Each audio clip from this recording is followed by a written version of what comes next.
여러분 안녕하십니까? 오늘 윤석열 대통령 측이 비상계엄 당시 윤 대통령은 국회의원들을 체포하라고 지시한 적이 없다고 주장했습니다. 대통령은 그런 용어를 쓴 적이 없다고 들었다면서 대통령도 법률가인데 그랬겠느냐라는 식으로 말했는데요. 하지만 세상에는 자기 자리나 역할에 맞지 않는 일을 해서 문제가 되는 사람이 수두룩하죠. 그리고 무엇보다 계엄군 핵심 지휘부도 윤 대통령을 내란 총지휘자로 지목하고 있는 상황에서 당당하게 수사와 재판에 임하겠다던 대통령이 실제로는 마치 아랫사람들에게 책임을 모두 떠넘기는 듯한 태도로 혐의를 전면 부인하고 있는 겁니다. 첫 소식 이혜리 기자가 보도합니다.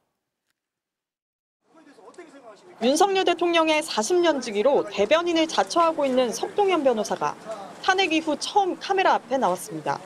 윤 대통령은 계엄 당시 체포 지시를 한 적이 없다고 주장했습니다. 대통령도 법률가입니다.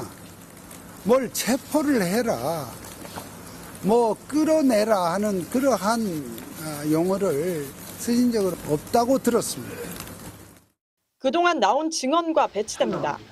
곽종근 전 특전사령관은 윤 대통령이 의결 정족수가 아직 안 채워진 것 같으니 빨리 문을 부수고 들어가서 안에 있는 인원을 끄집어내라고 지시했다고 말했고, 조지호 경찰청장은 경찰 조사에서 윤 대통령이 전화로 의원 체포 지시를 6차례 했다고 했고, 홍장원 전 국정원 1차장도 윤 대통령이 한 지시라며 폭로했습니다. 봤지, 비상 계엄 발표하는 것 봤습니다. 이번 기회에 다 잡아들여 싹 다 정리해. 석 변호사는 또 윤 대통령에게 이런 말도 들었다고 했습니다. 대통령이 체포 채자도 얘기한 적도 없을 뿐만 아니라 체포하면 도대체 어디다가 데려놓겠다는 것입니까? 군부대 안 지하 벙커가 구금시설로 고려됐다는 증언과도 정면으로 배치됩니다. 처음에 지시받기로는 B1 벙커 안에 구금할 수 있는 시설이 있는지 확인하라고 지시를 했고, 석 변호사는 경보용 계엄이라는 윤 대통령의 주장도 되풀이했습니다. 실무장하지 않은 그러한 상태의 군 300명 미만의 군인들이 그날 국회로 간 상황이었고요.